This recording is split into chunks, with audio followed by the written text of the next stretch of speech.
Hi folks, I'm Omar. I'm a second-year PhD student at Stanford. Today, I'll be talking about Rehearsal, a system that simulates conflict to teach conflict resolution. This is work done in collaboration with Valentino, Michele, Gelfand, Diyi, and Michael Bernstein. Now, imagine you just logged into PCS and got this review on a recent paper you submitted to Kai. You read the review and you realize, lo and behold, the reviewer may have totally missed the point of your work. Now, your first instinct might be to reply with something like this, but from your experience writing rebuttals, you know that responding with aggression is unlikely to diffuse this conflict. If anything, it'll probably make the situation a lot worse and guarantee rejection. Realistically, we'd actually thank the reviewer for their insightful feedback, agree with some of their points, and then try to find a compromise. Situations where conflict resolution is important, like paper reviews, are everywhere. From social media platforms, to interpersonal relationships, to workplace communication, we often find ourselves in situations where we need to diffuse conflict. But fear not. Given all the conflict we see, conflict resolution is a very well-studied field. Experts who teach conflict resolution rely very heavily on pre-existing theory when they teach. One such theory is called interests, rights, power, or IRP for short. The key insight of theory like IRP is that instead of competing over outcomes, we should take each other's interests into account. Additionally, we should also try to avoid appealing to norms, like that's not allowed here, or explicitly threatening someone. Now, even though I just described all this theory, it's probably really hard to learn how to apply this theory to handle new situations. Like, how exactly should we take another person's interests into account when dealing with paper reviews? Or how should I deal with conflict that has a very specific set of constraints? Furthermore, training material for conflict resolution regularly comes in the form of static handbooks, videos, or articles. It's really hard to extrapolate beyond this material and apply it to your specific situation.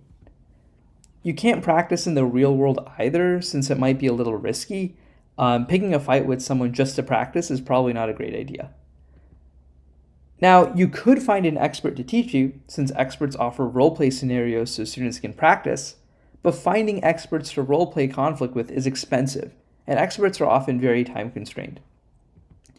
So we built a system, Rehearsal, that lets people practice with a simulated conflict.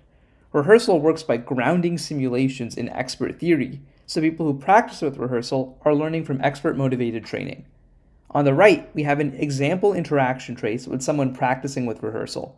Individuals using Rehearsal can practice conflict resolution strategies on a specific scenario and learn from how their simulated partner reacts. Here's a high level of how Rehearsal works. At the top of the interface, we showed the student the role and the premise of a conflict. We can either populate this with scenarios crafted by an expert or let a student define their own. In this example, we're role-playing a manager, Casey, who needs to find out why their employee's attitude has taken a turn for the worse. On the left, students can interact with the feedback pane. The feedback pane provides contextual information on the conflict, asks students to recognize conflict resolution strategies, and also highlights counterfactual messages a student could send. We'll get to the counterfactuals in a bit. On the right, students can chat with the simulation. So just now, we tried sending a message and asking about Jerry's recent performance. Moving back to the feedback pane, we can now see a list of potential counterfactuals for the message I just sent. I can select a rights-based approach from this list of counterfactuals where I highlight how Jerry isn't meeting the expectations of their job. Now, if I click on the fast forward button, I can project the conversation one message into the future and see how Jerry's simulation might react. So looking at that message, that doesn't really look like a great reaction. I might want to try something else. Now, if I try an interest-based approach, I get a much more reasonable response from Jerry. It looks like we're making progress. I can click continue and keep interacting with Rehearsal. So, how does Rehearsal work? We simulate angry people by prompting a large language model. Large language models are trained on vast swaths of the internet and have inevitably been trained on conflict. We can exploit this to generate conflict simulations. For Rehearsal, we rely on GPT-4. But there are some failure modes of just trying to use an off-the-shelf large language model to simulate conflict. The first one is that we might get a simulation that's way too agreeable, a cooperative simulation. In this case, our simulation from the language model yields way too quickly, making this totally ineffective for practice. On the other hand, we can get a simulation that's way too stubborn. Regardless of what we try, several interest-based strategies, for example, the simulation will still say angry. This is also really hard to learn from. What we actually want is something in between, a language model that, when we use the right number of good strategies, the simulation will yield at the right time. So, how do we do this? We merge expert theory on interests, rights, power from conflict resolution into a prompting pipeline.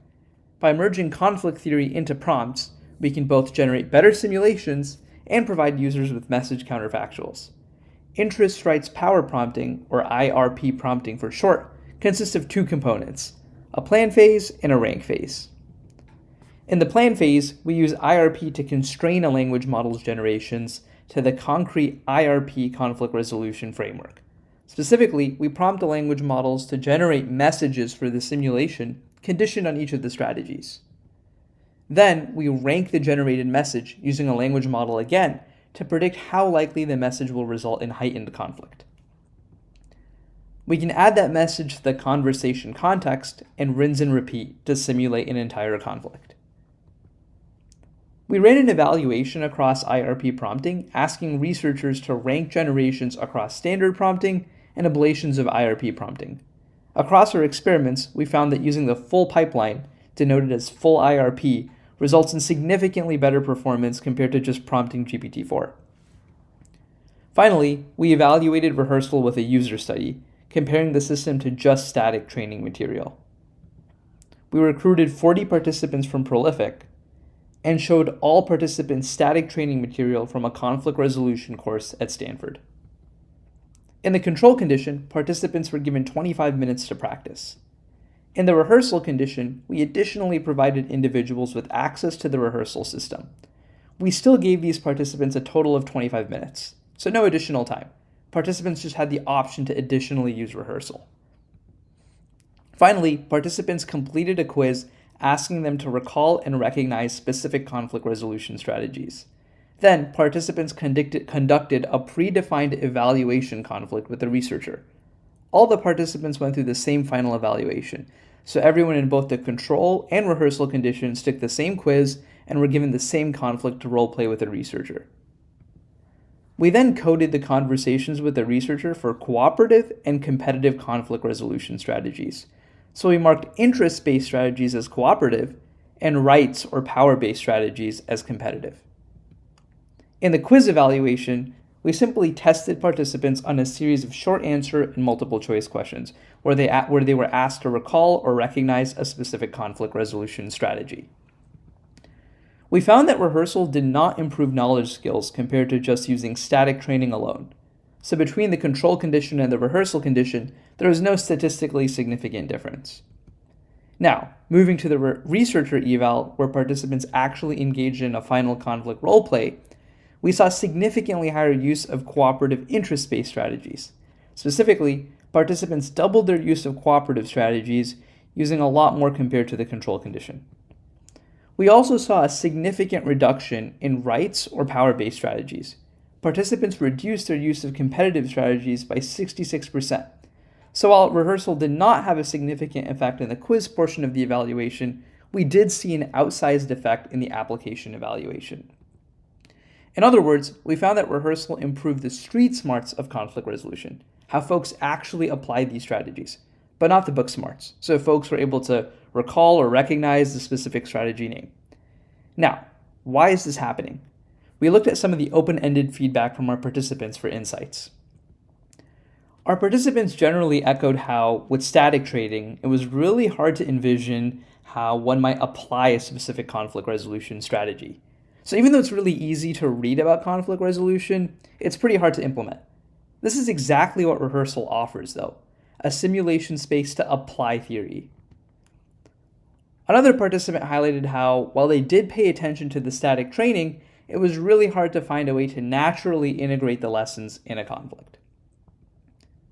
Finally, here are some discussions and limitation points associated with rehearsal. First, while rehearsal is effective, the simulations still feel kind of scripted.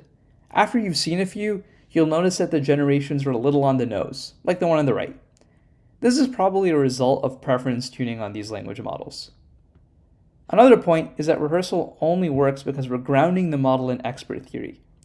So all generations are conditioned on things that experts have already vetted. This is likely what makes practice so effective.